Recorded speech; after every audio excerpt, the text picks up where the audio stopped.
When I was growing up, beauty was something I didn't have.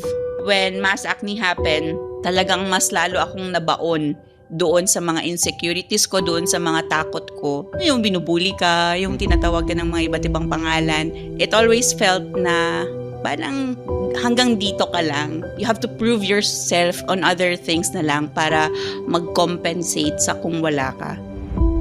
Deep inside me, I feel like I have matured in a certain degree.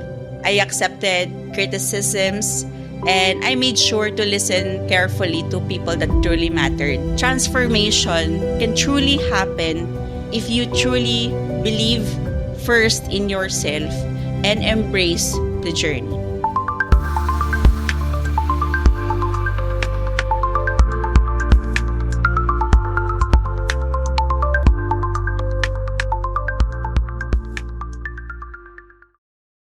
Hi everyone! Welcome back to Clear Skin, Clear Confidence. So ang guest natin today ay isang doktor at content creator na maraming na-inspired dahil sa kanyang kwento ng patience, faith, and science. Isa siyang family medicine specialist from Zamboanga City na ginagamit ang kanyang platform para magbahagi ng kwento ng pag-asa at self-discovery. Pakinggan natin kung paano niya natutunan ang i-trust ang process at nahanap ang sarili niyang glow. Please welcome Dr. Alzara Diti o mas kilala bilang Doc Kulot. Hi! Yan. Okay, tapos na pa. Joke lang. Kainis! Hi guys! This is Dr. Ayun. Kulot. Thank you, anak. So, thank you so much for allowing us, alam ko busy ka, for napaunlakan mo yung ating imbitasyon. Yes. Kumusta yung biyahe mo, anak? It was okay. Thanks to the DMD team for welcoming me. Right. I love it. And it is my pleasure to be here. Mhm. And I'm so proud of the DMD as a company. Thank Grabe you. ang growth. Amazing. Teka lang, akala ko ba, tayo light? Mas serious ka ngayon. Hindi, mamaya subukan mo ako. Thank you, anak. Thank you. So, I have few questions for you. Sure. Here. So, Doc Kulot, kwentuhan mo naman kami tungkol sa childhood mo and ano yung mga early experiences mo when it comes to beauty or self-confidence. Actually, growing up in Tawi-Tawi, talagang mahirap siya because I was always stereotyped to be different. And when we were young, being different was not good. Kasi pag kakaiba ka, pangit ka. Kasi I was called names Ang dami kong pangalan. Ita, Negra, Kulot Magi.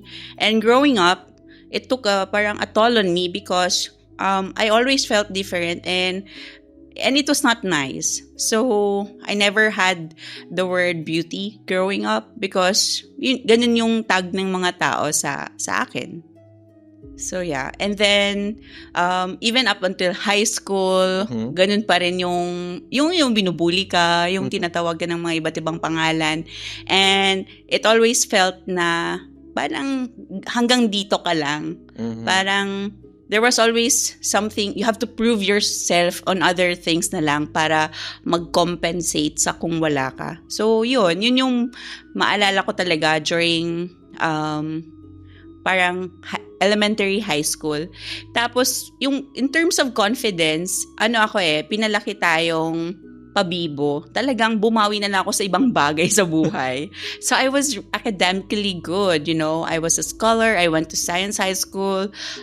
So, bumawi ako sa talino. Bahala nang hindi maganda, basta matalino. Parang gano'n, nagko-compensate ako sa ibang bagay. So, people would tag me on, uy, matalino yan siya. Magaling yan siya, pero hindi mo marinig ang maganda yan siya. Parang ganun siya growing up. Pero kasi yun yung alam ko paano mag-compensate. Kasi doon yung galing mo. Yeah, doon ang galing ko. Doon ka nagsashine. Yeah, so right. doon ko ginalingan na lang. So yeah, in terms of beauty and yung parang confidence, sinubukan kong maging confident kahit alam kong hindi naman talaga. Parang I was just trying. And then college came in. You guys came to the picture. So it was all fun and we did the things that we were passionate about. So parang dun siya amang. Yun yung parang if I remember it rightly, yun yung ano ko, yun yung compensation ko. Pero it was lacking from the inside. Mhm. So, you're telling me nung high school and then in college, and then I think medical school Yeah. also, more of parang physical appearance yung parang napupuna about you. Yes. Okay, alright. So, nabanggit mo na dati na nabubuli ka dahil sa, yun, sa kulot yung hair mo, and then dahil morena Yeah. yung balat mo. So, pwede ka bang magkwento ng mga situations na parang naalala mo talaga na tumatak sa'yo, na parang gumuhit talaga sa puso mo yung mga instance na yon or particular situation na nakutya ka regarding that? Ang maalala ko, there was one classmate na nagsulat ng negrita sa table ko. Tapos, iniyakan ko yun kasi sabi ko, hala, bakit? Parang anong kasalanan ko? Pangit, masama palang maging negra, parang ganon. I remember that.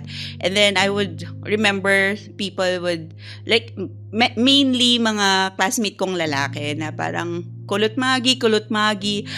So, with those... Explain natin sa kanila ano yung magi. Yeah, Kulot Magi po, it's a brand. Brand po siya ng noodles. And in our place, sobrang sikat po niya, nung Kulot Magi. Kung iisipin mo sikat yung Kulot Magi, pero when I was growing up, masakit yun. Pag nasasabihan kang Kulot Magi. Or I don't know, maybe because I knew in my heart, when they said those words, it meant another thing. It was not saying good thing. It was trying to put me down. So, parang... maalala ko talaga na they would draw me tapos lalagyan nila ng SS. Pero totoo naman, di ba? Kulot ako. So, bakit ako masasaktan? Pero at that time, masakit siyang... Iba yung meaning kasi. Yeah. Iba yung... Alam ko, hindi yun well-meaning na... Parang, hindi nila well-meant yung mga salitang yun. Alam kong parang they're trying to hit on me ba, kumbaga. So... yung maalala ko yung dinodrawing, yung nilalagyan ako ng negrita, and then I remember parang there was this parang classmate of mine also in elementary who shouted like over the corridor, and if I'm not wrong, Ita, ganyan, that's referring to me. Tapos parang feeling ko kakainin ako ng lupa ng buo kasi sabi ko, what's so wrong? Doon talaga amang, as in like growing up, I always felt na I have to prove parang kung hindi ako maganda, idaan ko sa ibang bagay. Parang ganun ako lumaki. Kaya siguro, dahil tinatry ko siyang alam mo yung i-sweep off sa rug, yung mga insecurities mo, yung mga things na ayaw mo sa sarili mo, nilalabas ko na lang sa ibang bagay, yung galing ko na lang, parang ganun, to compensate. Understand. Yeah. And then, you mentioned before, when we talked before, kasi you mentioned also that you had warts also, and then acne. Yes. So, may na-encounter ka ba na situation where somebody pointed out or parang na-hurt ka sa na-comment sa'yo about those things? Yeah. Growing up po, punong-puno po kasi ang mukha ko. I had moles, I had warts, and then I was... I was dark or darker than other girls or other kids. I have bigger build. I was always different. And most of the time, when they look at me, I feel like they're counting the things on my face. Kaya ina-avoid ko talaga yung face-to-face. Ayoko niyan. Ayoko ng mga face-to-face interaction kasi nako-caught off guard ako. And like even I was already an intern, parang when they look at you, parang I feel like they're looking onto my whole face. So parang lagi akong nakamas, basta hindi ko pinipresent talaga ng matagal ang mukha ko kasi nahihiya ako. When I was growing up, beauty was something I didn't have. Parang it was something lacking of me. I didn't see myself beautiful. As beautiful, right. Paano ka tinulungan naman ng family mo? Kasi sabi mo, it affected you at one point. But, saan ka humuhugot ng parang strength to still move on and go on with your life? Yeah. Actually, yung mom and dad ko, they're very supportive of my studies naman. So, kahit alam kong physically may kulang, it was them saying, matalino ka, magaling ka. So, dun ako humuhugot, yung support nila. Actually, the mere fact that they're sending me to great schools, yun yung way nila to tell me na even there was lacking in me. Although they didn't say that. I mean, Right. parang although I They felt knew ba na Yeah. you had this struggle? Sinabi mo sa kanila? Hindi ko sinabi directly na ito yung struggle. Pero alam ko na, kasi sinasabi lagi ng tatay ko, okay naman yung buhok mo, maganda naman. Okay naman Kasi yung... baka na-verbalize Oo. mo na gusto mong ipa-straight or yes, what? I remember na parang, sige na, dad, ano mo na ako, ipariban mo na ako. Mahal ang ribbon dati. So parang hindi, okay lang naman. Pero sinusuportahan naman nila ako. It's just that I feel like kahit gaano naka-chaotic yung situation ko, I knew my parents were there to really push me. And yun, mas na-develop ko talaga ang pagiging studious, determined in life. Kasi parang, I said ko, lalaban naman ako sa buhay kahit hindi ako kagandahan. Parang ganun yung mindset ko growing up. Alright. And then, so, parang yung source talaga ng strength mo is your family growing up. Right? Yeah. Alright? Sabi mo dati na may cousin ka. Like, Yes. you were growing up, but then, may mga role models ka ba na tinitingala mo dati kasi when you were young, na parang ito yung goal ko. Sinasabi nila na hindi ako maganda, pero I want to achieve something that day. Dinivert mo ba yung sarili mo to that? And then, meron ka bang mga role model na... Yeah. Siguro, sa island po, wow, sa island, wow. Si Moana kasi. Yeah, si Moana.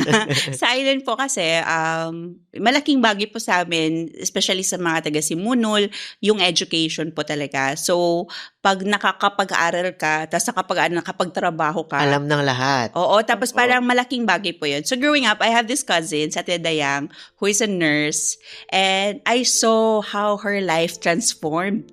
As in, like, from her school, being a nurse, tapos nakapag-abroad siya, she went to different countries, tapos na-build niya yung house niya, napadala niya yung parents niya to Hajj. At a very early age pa lang, I have this role model.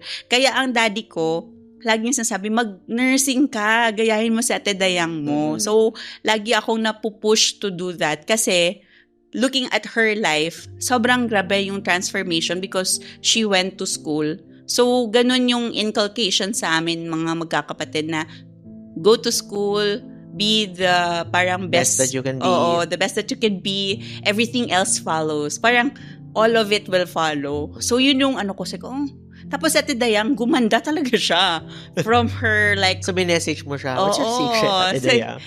Siyempre, sabi niya, nasa lahi daw namin. Wow! Go! So, yun siya. So, parang, yun yung ano ko talaga. So, minessage mo talaga siya, anak? Na?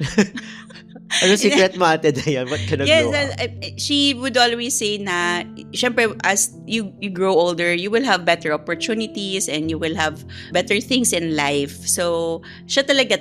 If I remember it right, the reason nag-nursing ako was because of her. Kasi we were inspired by her life. And parang we saw the transformation of education in her life that pushed my parents to believe that with education, makapag-aral ko na mabuti, I would be also reaching greater heights in life. Right. Can you tell me about may mga kapatid ka ba ngayon, right? May mga kapatid ka. So, can you tell me about your mga brothers and sisters? And do you see na baka may mamaya they're struggling the same way that you are? Yung bata ka pa. Yeah. Well, we have mga adopted kids sa house, and actually, I'm the one raising them. Ako na yung parang, talaga, the big sister for the whole family, the breadwinner, the provider. I always believe that you need to set an example to the young ones for them to be encouraged, for them to be inspired. So, yung little sister ko, nakikita ko kasi talagang gustong-gusto niya akong isundan. So, since I had this platform called Doc Kulot, gina-joke na ako na ate ako si Doc Straight kasi siya has a straight hair.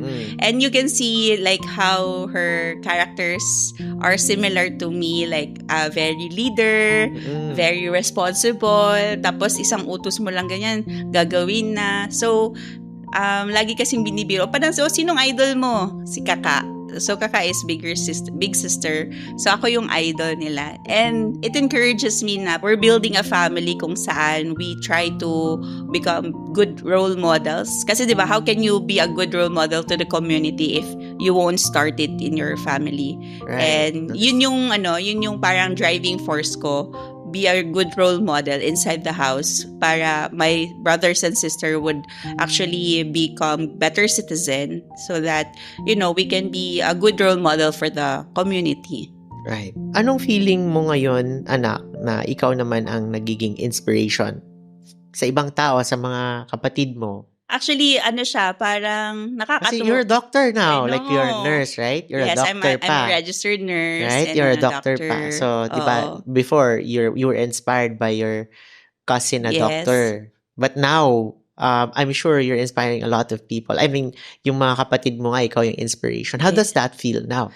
There's a sense of gratitude kasi para I'm so grateful na nakikita nila yung pagiging ate ko, parang pagiging leader ko sa bahay. And at the same time, I feel also pressured.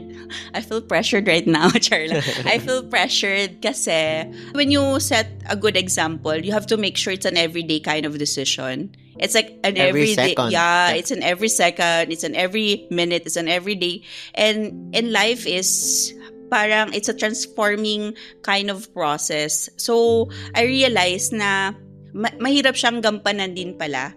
When I took the role of a breadwinner actually, doon ko na-realize, grabe pala yung mga parents natin, like their sacrifices, their love, parang selfless, yun. Kasi ako nagbibilangan, charot. kasi ko, grabe talaga. Amazing talaga sila. Right. Nagkaroon ako ng ibang perspective ng mga magulang. I'm not yet a mom, but grabe pala talaga yung mga... Since ikaw na yung breadwinner, Oo, right? grabe talaga yung mga binibigay nila. Yung parang kahit wag na ako, sila okay lang. Ganong klaseng pagmamahal pala. Tapos ako nagdadabo growing up. Sabi ko, ano ba tong sila? Hindi mo ko makapagbigay. Parang ang unfair ko pala, dun yung realization, parang ang unfair ko pala growing up kasi hindi ko nakita yung mga sacrifices nila. And then I understood that part when I became the provider and breadwinner for the family. Ang hirap pala. Kaya sa mga magulang po dyan, shout out po. Yeah, you guys... Salamat po. Salamat. Kasi you guys are doing a great job talaga. And then anak, no, sakto yung next question natin. Let's talk about finding your inner strength, no? Kasi yung mga patients na may acne, so nagka-acne ka before. Can you tell us lang about what happened to you when you got acne? Ano yung exact month ba or year na nagkaroon ka ng acne? And can you describe the whole scenario? How it affected your confidence? Yeah. Actually, guys, marami pa akong nunal at warts. Tapos si Lord, binigyan pa ko ng acne. Hindi pa na-kontento. Yes. So, it was in pandemic. When we had pandemic, we had to wear face mask. Tapos, lagi akong on duty. Siguro dahil soiled yung face mask ko. Yeah. And probably because of heat. I don't know what happened. Or probably you're right. because at that time, kasi mahirap magtanggal ng mga PPE. So, yun, nagkaroon ng mga instant growth of acne on my face.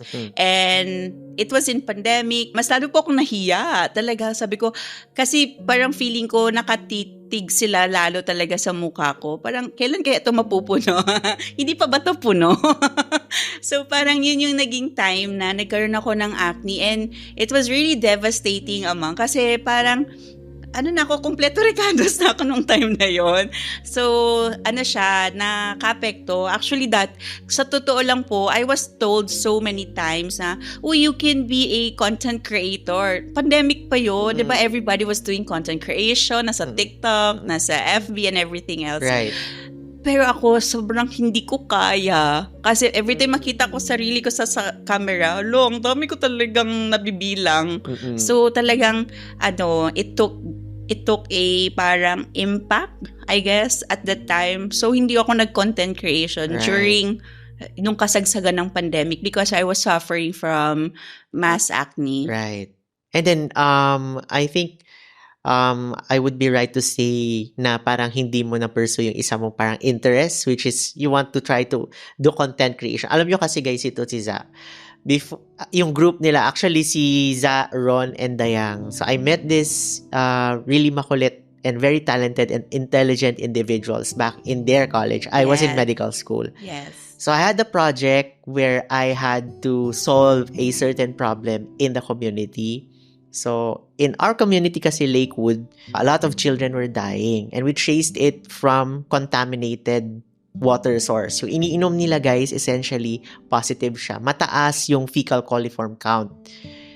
So, parang iniinom mo yung poops Yes. ng iba. So, ganun siya kalala. I had to devise like a contraption wherein it uses the sun's energy, tapos fino-focus siya dun sa water para ma-disinfect, mamatay yung mga bacteria, para safe, mainom ng mga ating mga kababayan sa kanilang community, and para bumaba yung mortality rate from diarrhea which they get from Drinking the water. drinking the contaminated water. So, bilang pabida again, mga pabida, so I had to devise this contraption. And then, syempre, hindi ko yun magagawa ng sarili ko kasi we needed materials, no, that we needed to gather. Doon lang sa community na makikita lang. The challenge was to create an innovation that solves a problem but using only things that can be found in the community, and also at the same time, workforce must come from the community. Yeah. So I went around schools looking for volunteers who would believe in the project, and yung first few people na nag-step in, sila Za. Yes. No? Sila Dokulot. So hindi pa siya med student noon, nursing student pa siya noon. And so I told them, we need this. Kailangan natin mag-collect ng mga materials na to. Wala pang vlogging, sila yung nag-invent ng vlogging. Yeah, we had video We called it video logs. logs. Yes. So that's every vlog. day sa page ng I Can Make a Difference, may video logs yan every day. Sila ni Ron. So, walang script yon. Pag play, ang dami lang salita. Like, sabi ko, ano ba yung mga Hindi bata kami ito? naubusan. Sila naubusan. So, every day yon sa page nila, sa page natin. So, napasa nila sa amin din, sa buong team. So, that started the I Can Make a Difference. Because we were collecting cans, right? Right. So, yung contraption ko po kasi, it's like a device that uses aluminum panels. And we needed 5,000 cans at that time. We needed 5,000 Yeah. cans for the prototype. Yes. And then more, kasi we needed, I think, 18 pieces. Yes. So, ang nangyari, naggawa kami ng movement to collect yung mga patapon ng mga tin cans to create into that water purification contraption. Yes. So so yun si Za, you put her anywhere, I'm gonna assign you in one community, execute yan agad. Like, pag sinabing there's going to be a meeting, ganun, Za will be there and then they will do the job talaga. And then mag-video log sila every day. Which strikes me because I know her as very confident. All these years, I know her as a very confident person. But then now, she tells me na, parang hindi ako confident mag-TikTok. Yeah. But yun nga parang it was like contradicting what I thought about you. Yeah. Kasi sabi ko, nag-video logs naman to every day. Like, I saw her, how she performed in ICANN. But, yun nga, I was surprised about that. Yeah. So, can you just tell us what was the difference? I know. Dati when we were in the community, no? And now that there's TikTok and you're a doctor. I think, Doc, ang parang malaking factor at that time, ICANN was really a family. You know, we were each other's support and we knew exactly how to polish our strength. And I guess, I've said this to Ron and Dayang also, na I think in college, I had the best time of my life. Yes, me too. Because I met them and I became part of ICANN, and ICANN took off so many missions during that time. We went to different communities. Our lives were very, parang meaningful because we were doing something for other people. And idealistic po kasi akong tao. As someone as idealistic as I was, parang sabi ko, this is life. Ganun pa. Kaya ilagay mo ko mag-video log dyan, go shoot. Kasi I was really encouraged, inspired, and I saw how you wanted to transform your vision to mission to real things in community. And it happened. And I found that my people, my tribe, my community, I found you guys. So when I was in college with you, it felt like it was just home. But when med school happened, I went outside home. So there were more things pala. The things that you kept from the inside pala will somehow resurface. So it resurfaced when I went to med school. Kasi sa med school, anak ng mga ganito, anak ng ganyan, hindi ka nakakasabay. You mean mayaman? Yes, yung mayaman sila. Maliban doon, magaganda sila, ganito sila. Parang there were always comparison. And ito pala yung mga bagay na trinay kong i-cover up in elementary and high school. Mhm. Kasi nung college, it was all fun. Tapos, I had to like keep it under rugs. And then it resurfaced when I went to med school. People were vocal about the comparison, or it was just hard for you not to see that? They were vocal because they were bullies. You know, bullies happened when you're outside home. And in ICANN, it was home. So I went out home. Bawal sa atin yun. Oo, diba? bawal sa atin yun. Kasi we were loving, we were sensitive, ganon. So, tapos suddenly, iba, you know, you will meet pala mga evils you will meet people. And at that time, since I was trying to grow mature, I realized na parang I was trying to prove myself over and over and over again. Tapos, yun, kasi hindi ko pa nga kilala ang sarili ko. Hindi ko pa na-reach yung maturity na meron ako ngayon. So, talagang nag-pile up siya nung med school. And then, when I got into work, magaganda yung mga kasama kong doktor. Totoo amang, doktor na ako, pero my God, wala ako kapera-pera. Talagang nagsisink in siya. Sabi ko, ang hirap ko pala talaga kasi wala akong ipon, wala kaming kotse, wala akong bahay. Can you describe that, anak, no? Just to put it into perspective, you also were like a working student, right? Yeah. You put yourself also in medical school, no? Yeah. In med school kasi, supported ako. There was a scholarship. Okay. And then, my family was very supportive. I actually worked for a couple of months to help out on my tuition fee. It was a struggle. Med school was like God's... Naiyak naman ako. Uy. Med school is a gift from God. Kasi looking back, hindi ko alam how we managed. But we did. I remember praying to God na ipasar na good ko og PLE. Make me a doctor. I will serve wherever you want me to serve. I passed the board exam, amang 2 days after sulok ko. Kailangan namin ng doktor sa sulok. Ay, sabi ko, yun na siguro yung sign. Yung sign ng prayers ko. Pero med school is a gift from God, and if God willed it, it will really happen. Yeah. Right. As in, no matter how difficult it is, it will happen. Kasi you would realize na may dumating na mga tao pala na tumulong. Like your iPad, I remember, your iPad survived during med school. Oh, your yeah. books survived during med school. Oh, I did not. You're one of the people. Actually, guys, it was Doc Mike who made me as a doctor. I was inspired by his life, kaya I became a doctor. It's Doc Mike. Doc could not happen because there was Doc Mike. Thank you, anak. I don't know what to say, but yung struggle kasi ni Za, she wanted her dad to see her graduate and become a doctor, but it didn't happen, right? I don't know if you want to share that, anak, but I just wanted them to get a perspective of your life talaga. You said that medical school is a gift from God, but yun, Za is like they come from, hindi ko masasabi na very challenged. Yeah, yung life nila financially. So she had to work before she was able to pay for her tuition. Yeah. And then good thing na there was a scholarship also. There was a scholarship.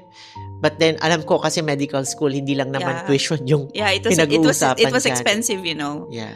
But as I was saying, med school is being a doctor is God's gift because ang dami ko tagang na-meet amang in the process, parang kinailangan ko ng ganito. Few days after may darating na ganito. Kinailangan namin ng ganito. Parang it's either we met people or we met opportunities that led us from paying one thing to another and to another. And then pagdating mo ng dulo, doktor na lagi ko. Pero when you look back, my God, there was no capacity talaga. Kasi when I became a breadwinner, sabi ko sa mami ko, parang, ang mahal pala man, no, magbayad ng mga bills.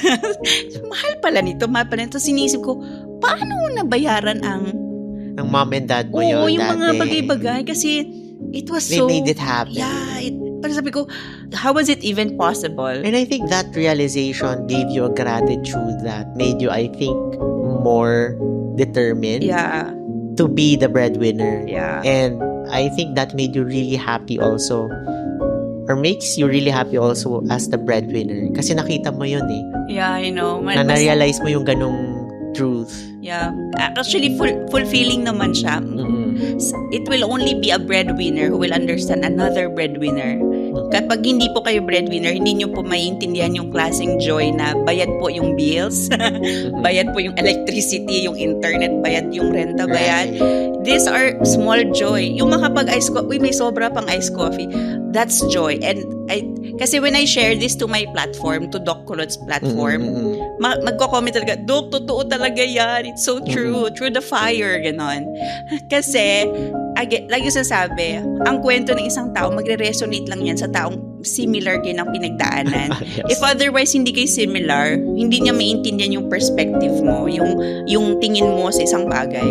Kaya, yung journey ko talaga, Amang, talagang masasabi ko talaga, tiwala ka lang sa journey mo.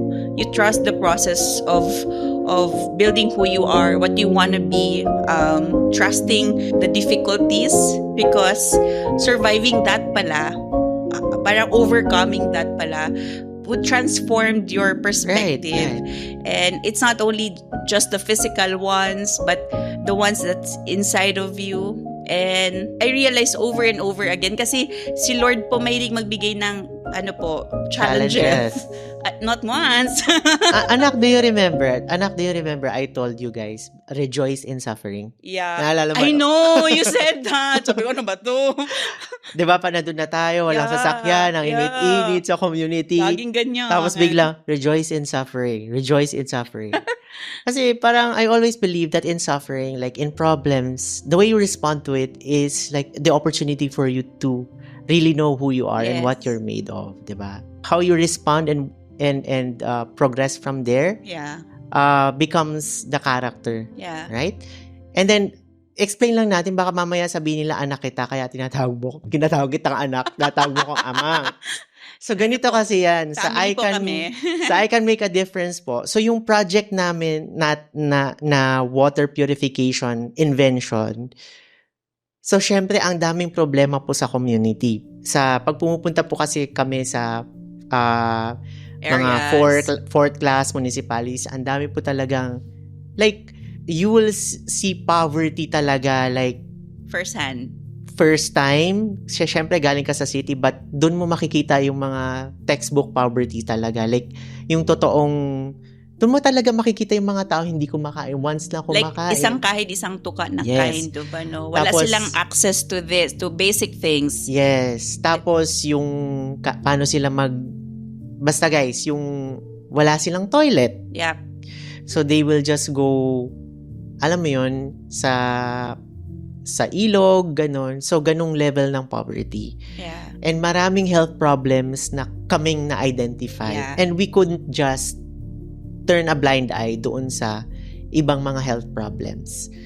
So, since marami tayong energy that time, we were very active talaga kasi we were proactive in community building, right, in nation building. That was us in years ago. In ICAN po kasi talagang we were young kids who just believed that we can actually change the world. Yeah. And we didn't take it to the changing the whole world, but changing one community at a time. Yeah. So it happened when you were in med school and when we were in college. Yeah, in the recognition also that social media can be used for social mobilization. Yes. Kasi for us guys, I mean, it's okay if you use your social media to document your dietary history. But for us, it was a way to move people into changing the community and changing the world. Yeah, ganun tayo mag-isip dati.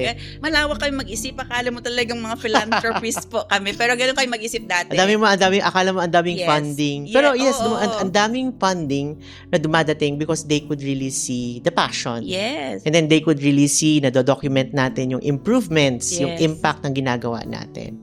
So, bakit nga ba anak? So, ganito yan. So, one co-founder, si Meryl Grace Agudelo, hi anak, she called me parent. Yeah, parent. Hi, so, parent. Siya yung pinaka-senior nila. Sabi niya, parent, So, ewan ko, they started calling me anak. They started calling amang. So, and then Dayang followed with dad. So, iba-iba yung tawag nila sa akin. So, lahat na tinawag ko sila anak, bunso, kuya, ganyan. So, parang naging family po kami. Yeah, because it really felt like family. Yes. Pero pinakalola natin yung mom ko. Yes. Hi, Tita Susan. We miss you. Siya yung pinaka-mom sa lahat. Kasi ang campsite po namin isang bahay nila. Ang vehicle po namin sasakyan po niya. Parang we were mobilizing. I don't know, at the time, we were just so highly spirited people that we knew na we will be changing the whole world. Right. And I thank you for that because you allowed me to believe na I can go further than what I can achieve. And then sabi ko sa tatay ko, mag-med school ako. Wow! Akala mo naman. Yung daddy ko kasi sabi niya, gusto niya ako ipa-med school. Wala akong desire. Right. But when I met you, sabi ko sa kanya, mag-med school ako. And then, kaya nabuo po yung dream namin mag-aral ng med school. Pero hindi namin parehas alam, mahal ang med school. Tapos, we just crossed the bridge when we got there. Yeah. Ay, mahirap palang mag-cross the bridge. So, alam mo, Amang, looking back, totoo talaga, naiisip ko yung journey. It was God. It was really God. Yeah, it was really God. Kasi parang sabi ko, hindi talaga namin afford. Financially, walang trabaho nanay ko. She was parang suspended from work, and then it was my dad. Ang salary grade po ng tatay ko is, ang kinsenas po ng tatay ko is 3K per kinsenas. That's only 6,000 because may mga loans. Ayan, hello po, loans. Ayan, marami pong loans kasi may sakit ang dad ko, may sakit ito, kailangan namin, marami pong loans. It was 6,000 per month, but we made it. And just like my father, he had perseverance, he believed in me, that I had to believe in myself, that we got to move forward. So, kaya yun yung ugali ko talaga, Amang. Bahala na magkabagyo-bagyo dyan. Basta magpe-persevere ako. Parang yun talagang nabuo ni Daddy sa akin. Yung parang tiwala, trust. Mm-hmm. Minsan ka sure, pero trust. Kasi ganun talaga. During ICANN period kasi, di ba, parang wala tayong like negative. I know. Lahat, parang unstoppable lahat ng mga projects like siguro, nangyayari. Pabibo po kami lahat, from A to Z. Pabibo po lahat. Iba-ibang klaseng pabibo. And hindi tayo nakontento sa ICANN. Nag-yellow boat yes, pa. Kami so, po dalawang organizations ang binuo, guys. So, sa ICANN Make a Difference, guys, it started from that water purification invention. Nanganak na siya ng mga different projects. Yes. So, right now, ICANN Make a Difference is an organization that trains young individuals to have a visibility of the problems in the community and use their talents to basically solve those problems with perhaps innovation in whatever form, like maybe it's a technology, maybe it's a system. So until now, guys, sobrang proud ako sa mga young ones na to because it's still running under the leadership of Chin. And the young ones. Kasi that's also the challenge of organizations. You have to establish ascendancy that yun yung pinaka-test talaga ng organization na nabubuhay pa siya beyond 5 years. Yes. In fairness, 14 years na po ang organization. Yes. So, parang nakaka-proud isipin na from those moments, led it to now, allowing more young kids to really like grow in the organization. So, kudos talaga to the team. Hi, ICANN. Hi, team. Yes. And then Yellow Boat yes. is where we give children kasi boats to go to school. Because archipelago tayo, di ba? The Philippines has a lot of islands and we don't realize that there are children who have to swim just to go to school. Yes po. So, that's our other organization. We were involved there.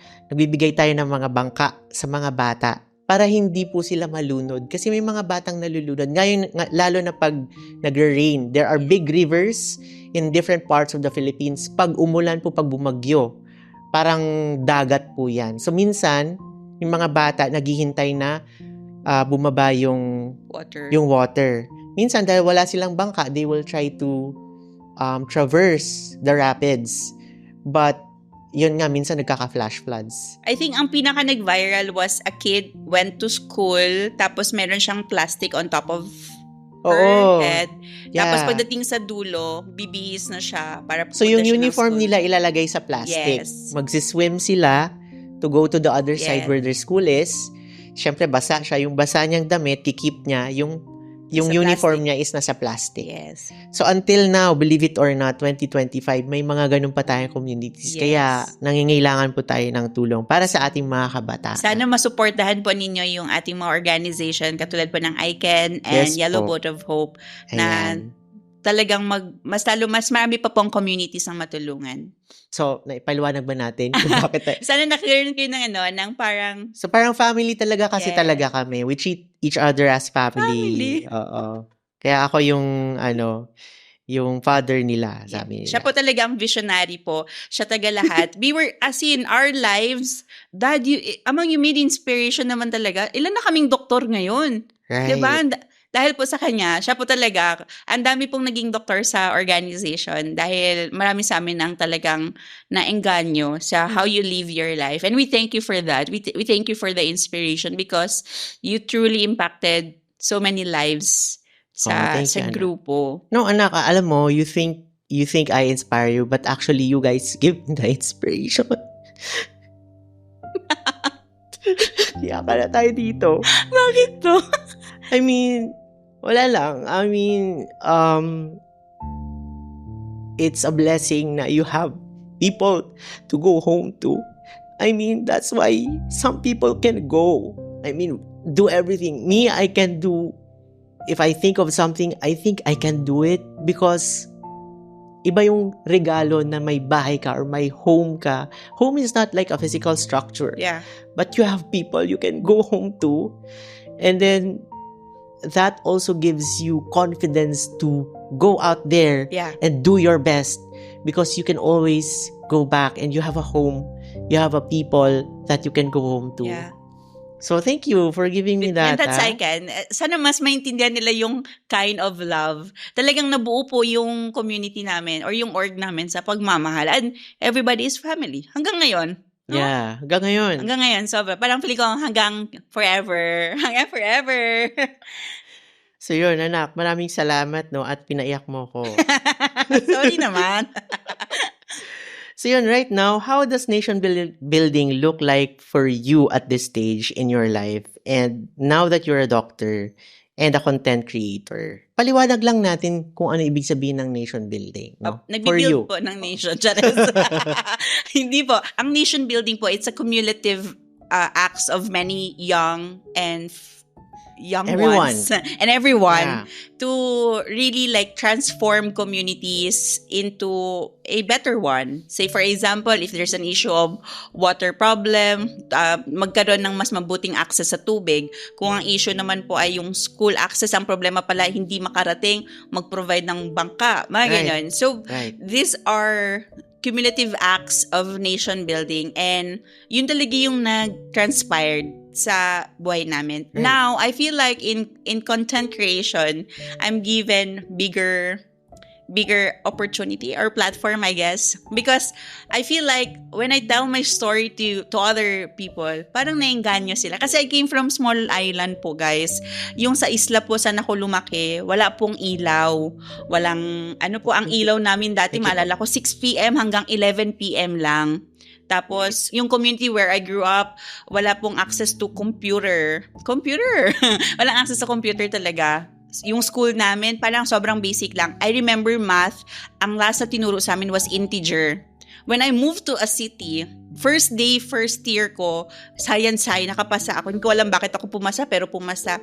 Nagsulat ng teacher, X plus Y equals Z. So ko, sir, excuse me, bakit niyo po ina-add yung alphabet? No, X plus Y equals Z. So, do you see that gap na when you were in that island, hanggang dun lang, tapos you went to a different place, ay, iba pala ang kanilang education. So parang, for me, telling this story to the young ones, allowing me to resonate my story that when you just really have to believe in your journey, capacitate yourself, move forward, achieve your dreams, parang ma-overcome mo yun. Ma-overcome mo yung mga gaps. Right. So, alam ko mahirap to sa mga taong may pinagdadaanan ngayon. Alam kong mahirap siyang makita yung light kasi puro ka struggle eh. Parang Right. the light is not visible. Right. Pero galing po sa isang katulad ko na galing pong isla at talagang naniwala po sa proseso, you will achieve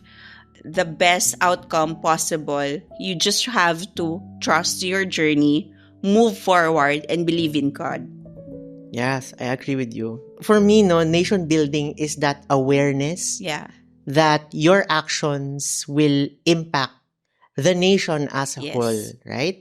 So kahit gaano pa kalaki yung effort nyo po, kahit sa pagsasalita nyo po, kahit sa pagpo-post ninyo, pagko-comment ninyo, kahit sa pagpasa nyo ng mga batas, kahit sa pag-organize nyo ng mga rally, lahat po yan, each action, big or small, has an impact in the nation. So kung ano man ang kino-comment ninyo, kung ano man ang ginagawa nyo na maliit sa bahay, sa loob ng bahay, para sa sarili nyo, para sa gobyerno, ang pangkalahatan ito ay bumubuo sa anong magiging future o anong magiging estado ng ating country at ng tayo as a Filipino. So nakikita ko sa iyo, anak, sobrang ganda ng story mo. It contributes to nation building because number one, sabi mo nga, coming from small island, Yeah. right? In the Philippines, na walang kuryente, but now look at you. Diba? You are a content creator, doktor ka, marami kang natutulungan, manggagamot ka, marami kang lives na nasisave and na-impact because of your content, and marami kang na-inspire na, little girls like you in the islands na very marginalized, na walang opportunity. So you send out that message to them na, kung kaya ko, kaya nyo rin. And this, nagpapalabas ka na parang ito ang isang posibleng option or future mo. And that builds the nation in that way kasi nagbibigay ka ng pag-asa sa mga kabataang ito. Yes. So kaya proud na proud ako sa aspeto na yan. So guys, yun po ang nation building. So kahit sa pagsasalita natin sa ating mga magulang, 'di ba? Kahit sa pag-greet natin sa mga tao na hindi natin kilala, 'di ba? Sa kalsada, okay? So, kung may papasok man sa elevator, we hold the elevator open for them. Such simple acts can help build the nation because you don't know that your action already impacted that person. Hindi mo alam na simple action mo that you held the door so that she can or he can get in, na impact siya, na change siya during that moment.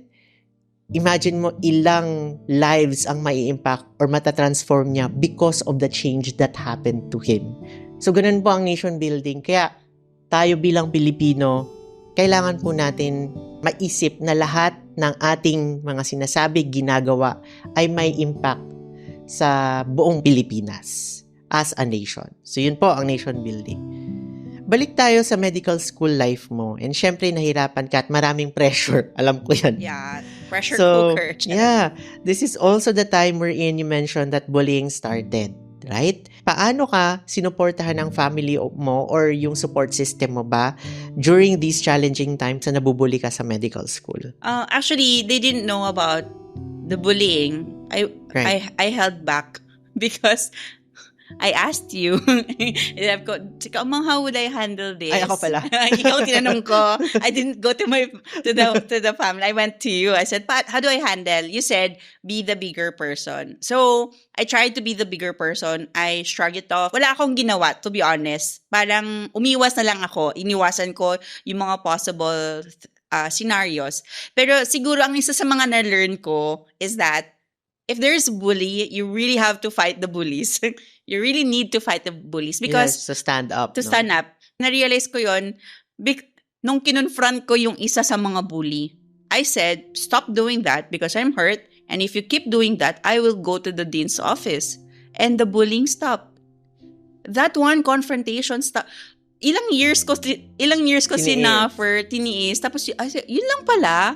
So, if you guys have that, I really am encouraging you to tell to a friend or to your parents and face the bullies because sometimes you really have to face the evil.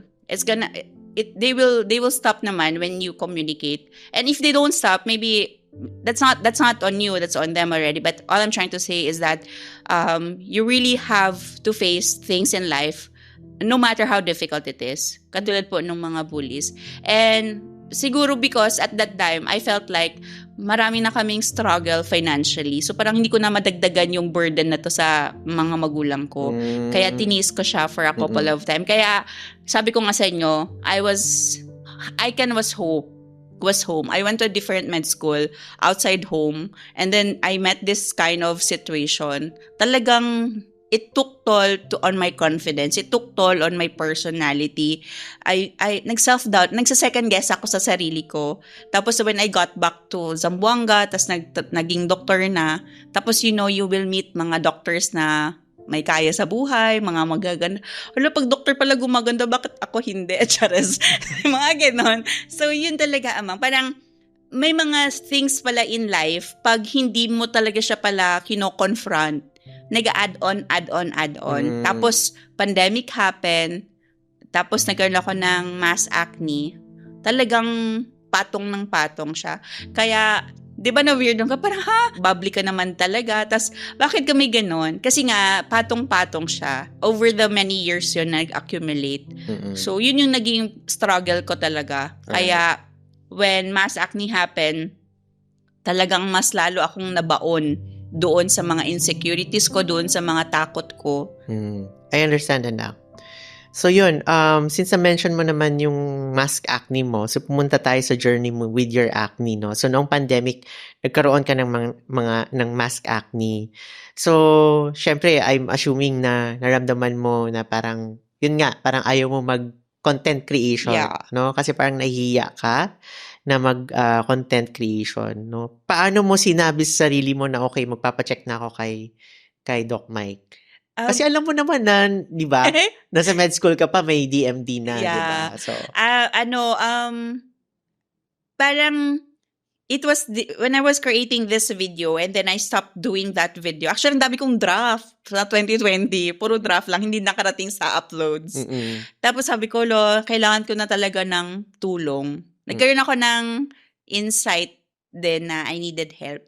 Kasi po, alam nyo guys, bakit ako nagkaroon ng ganong insight was because yung husband ko po, at then magjowa-jowa pa kami. Jowa-jowa pa ng pag-gabi. Nung nagjowa pa, binilangan niyo po ako ng acne. Sabi niya, bilangin niyo natin ang acne mo. So, na-trigger ka. Oo, na-trigger. Like, oh my God. Buti hindi mo brinake siya. Oo, binash ako. Tapos yun, hanggang sabi ko, parang from that moment, it led me to parang push myself na I needed help. And sino pa dapat ang pagkatiwan? Syempre yung may alam na din sa problema ko. So, hence I messaged you na I needed to start the journey with DMD. So, yun. Right. So, yun. And then, just wanted to ask you, okay lang naman, hindi ka naman na-hurt dun sa sinabi ng husband mo. Actually, pag nanggagaling talaga sa loved ones natin, nakaka-hurt siya. Pero, like, feeling ko naman, yung way, kasi yung husband ko po, guys, if wala po ang husband, okay, ulitin ko, may sabi ko kanina, si Doc Mike po ang reason bakit may Doc Kulot. Pero bakit ako naging doktor? Pero yung salitang Doc Kulot, nanggaling po yun sa asawa ko. Kasi nung magjowa kami, sabi niya, ang dry ng hair mo. Basher talaga siya. Sabi niya, hindi bagay sa'yo ang buhok mo. Kasi syempre di ba nag-OPD ako. Dapat planchado yan. Kasi dapat pretty ka. Kasi nga, pretty nga yung mga kasama kong doktor. So, dapat sumabay ka. Plancha ang person. Plancha. Sabi niya, hindi maganda. Sabi ko, grabe naman to siya. Tapos sabi niya, ang dry talaga. One time, sabi ko, grabe ka. Tapos yun na, sabi niya, ilan kayang acne mo? So, imagine ka, ganun siya kausap. So, ganun siya na tao. So, from that, sabi ko, sige na nga, ipatubo ko na nga ang buko para tumigil-tigil na siya. Natural na lang. Para natural na lang. So, yun, kaya ako naging Doc Kulot kasi it was really him. Kasi kung hindi niya ako ginanon, baka hanggang ngayon, nagpaparibon pa rin ako. So, parang it was also you embracing that this is your hair, this is my hair, no? Oo, tapos yun pala, yung parang ganung klase yung mga tao pala. May husband, kahit binabash niya. I mean, I don't think it's bashing. I think like, he feels like, I will turn even better. Kasi I think he has perspective that, alam niyo parang Johari's window, may mga bagay kang hindi nakikita at nakikita ng ibang tao. At siya yung person kong yun. May nakikita siya sa akin na hindi ko na-identify. And then he says things maybe differently and we just laugh at it. Pero masakit yun, ha? Pero nung natanggap ko yung buhok ko, imagine ka if hindi niya ako binilangan ng acne ko nung time na yon, hindi ako magpapakonsulta. Tapos hanggang naging subsequently, naging parang gusto ko alagaan ng sarili ko. Ang sarap palang alagaan ng sarili. Parang, okay, ganito pala ang feeling. Natuto ako sa buhok ko, natuto ako mag-alaga ng balat ko. Kasi wala akong skincare dati, Amang. Tapos it was really him that pushed me, that led me. Kasi parang binigyan niya ako ng yung parang konting tulak. Sige na, gawin mo na. Tapos yun, hanggang now looking back, sabi niya sa akin, Kesyo, gumanda ka na. Wow. Sabi niya, Kesyo, gumanda ka na. Sabi ko, parang ipag-inisip-isip ko, kung hindi naman din talaga dahil pinush niya ako, I'm a stubborn. Parang ganun. Stubborn kasi ako na tao. Right. Thank you for sharing that, anak. No? So, sa journey na tayo ngayon, no? So bilang isang doktor, no, pa-check ka na, yung pakiramdam na this time, ikaw na naman yung pasyente. Okay, Yeah. kumusta? I-describe mo yan. Bila po mga doktor po, weird po ang feeling. Kasi marunong kami mag-alaga. Kaya marami pong doktor ang nagsa-self-medicate. Reveal ko lang po. Marami pong doktor nagsa-self-medicate kasi we have access to this kind of information. Yeah. But then again, I realized that you really have to allow yung mga experts to take care of you. Right. Because at the end of the day, parang walang mawawala sa'yo if you will trust. May kanya-kanya tayong specialty. Yeah, may kanya-kanya tayong specialty, may kanya-kanya tayong strength. So, sa simula, weird ang feeling kasi po kasi type A po ang mga karamihan naman sa mga personality ng mga doktor, pabibuhan, ganyan. Pero ako kasi, I trust, si Doc Mike po kasi, iba po kasi, pagdating kay Doc Mike, kung anong sabihin niya po, gagawin ko. Sabi niya, jump. Kasi naniniwala po ako sa vision ni Doc Mike. Ganun ko po talaga pinagkakatiwalaan ng vision ni Doc Mike. Kasi alam ko, yung good outcome yung gusto mo for me, parang alam kong hindi mo ko pababayaan. So, pero hindi ako basher. Oo, hindi ka basher. Konti lang. So yun. So I think I'm in this lifetime, I would say I'm really, really grateful. I met 3 beautiful men in my life. My father, my husband, and you. And I believe parang say ko, perfect ba? I think yeah, it was hard and weird to be taken care of by another person, but I needed to trust an expert's guidance for my problem. Yeah, kasi alam mo dahil 'di ba as doctors, hindi po kasi lahat ng doctors pare-pareho mag-isip. Yeah. So did you feel that din like kasi ako din 'di ba like nagpapa-check din ako sa other specialists. Yeah. Pero sometimes pag may binigay sa akin na prescription or request or explanation, parang parang nagse-second thought ako.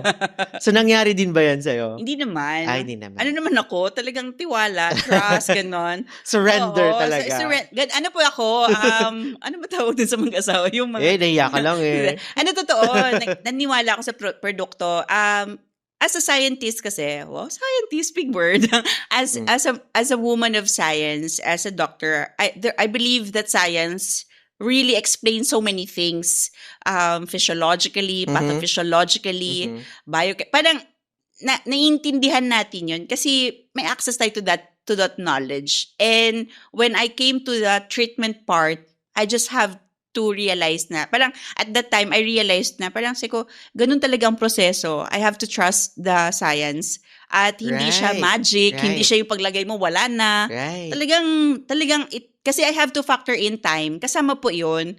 Kasi 'di ba parang to my patient, parang drink this, hindi naman sila gagaling agad-agad eh. Right. So, similar to me as a patient, I had to believe that there was a process that I needed to trust and that at the end of this, may good outcome naman. And true enough. Yeah.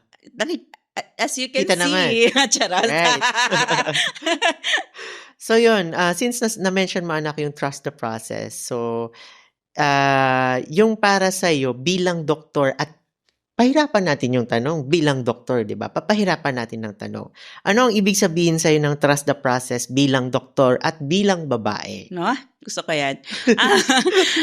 Yung trust the process po, ito po yung parang journey. In the context of DMD. In the context of, ito po yung journey kung saan yung may mga bagay-bagay ka na gagawin sa kada araw na kailangan mong na parang alam mo sa sarili mo na it will make an impact. Say for example, the food that we eat, the environment that we have, yung level of stress, the number of hours of sleep, yung hydration. These are small things that truly make an impact. So yung trust the process doon sa DMD program, hindi lang siya yung skincare in itself, hindi lang siya yung produkto, pero yung other things na nagme-make impact. Yun kasi minsan yung nami-miss out ng mga pasyente kasi ang gusto nila yung outcome na. Yung example, this is a problem, ito na yung outcome. Hindi nila na-realize na ito yung problem, ito yung outcome, pero magre-require siya ng oras, ng panahon. Kasi wala namang, nothing worthwhile comes easy, kumbaga. Correct. Dapat talagang pagkatiwalaan mo yung journey na yon, right, tiwala ka sa outcome na yon. Kasi at the end of the day, kapag hindi mo i-factor in yung time, ang hanap niyo po magic. Hindi po kami magician. Kami po ay mga science, men and women of science. And as men and women of science, kasama po dito yung oras. And kasi ang oras would help you. Like in physics, diba? Time, nagmamatter yung time for a certain outcome of something. So it's a similar to skincare. Right. So siguro positive thing kasi scientific ako mag-isip. Kaya mas madali sa akin yung magtiwala. Pero sana sa mga nakaka-experience po ng mga problem doon sa skincare nila, sa journey po nila, sana hindi kayo pang hinaan ng loob kasi kanya-kanya po talaga tayo ng proseso. You can't compare. You just cannot compare. Everyone is unique. Yes, because genetically, we're all different. Right. Tao dito, saan tayo nanggaling, we're all different. Ano yung mga physical structures natin, we're all different. Yeah. Tapos yung skin type natin, we're all different. So, you really have to trust your own personal journey. Kasi if otherwise hindi, talagang magfa-fail ka. Tingin ko lang. And I think that's what happens yung nag-shop, parang nag-hop from one doctor to the other. So you can't really, because nawawala yung patients natin, parang hindi mo, para siya back to zero every time. Yes. So every time you change another doctor, dahil nagiging impatient ka kasi within 2 weeks lang or 4 weeks, gusto mo agad clear na. So parang wala kang nasisimulan. Yes. In reality, right? So, and also, alam naman natin kasi ang skin po natin is a living tissue. Hindi po siya plastic, hindi po siya like inorganic material na if you do something to it, it will look in a certain way. So, dahil po mga living beings tayo, may mga chemical reactions, may mga cells na involved sa ating balat at sa ating katawan, it takes time. Yeah. Diba? So, yun. Kasi even healing, it takes time. Physical healing takes time. Right. Emotional healing takes time. Right. Mental healing takes time. Everything in life, you need to factor in time. Right. And that's lacking to so many people. They're so impatient. Lalo na ngayon, di ba? They want like, fast. Truly understandable, but as someone who parang overcome so many things in life, I believe everything was parang malaking factor doon because nagtiwala ako sa oras. And true enough, I'm here now and it's all because I trusted the journey and I trusted time to take effect, kumbaga, sa buhay ko. Ayan. And also, I think what's good about trusting the process is that you look at it in a perspective not of failure or success. Yes. But you look at it in the perspective that it's a journey. Yes. And journeys usually teach you things that are very important in life. And in itself is already a success. Yes. Right? Sometimes kasi the journey, it's not just about positive. The journey can be negative also. And both positive and negative will teach you something. Right. So I think more than the skincare in itself, I think you have to look it on the bigger picture. And yeah, probably, as I've said this earlier, you just cannot compare. Even to your sisters or brothers, magkakaiba Even pa rin. twins, di ba? Yeah, magkakaiba po talaga tayo. Kasi there's this beautiful word in Islam or in Arabic called qadar. Everything is predestined. Every one of us has its own destiny. And it's not the same. So, you gotta trust the process. Right. Thank you for sharing that. Qadar. Qadar, yes. Okay. All right.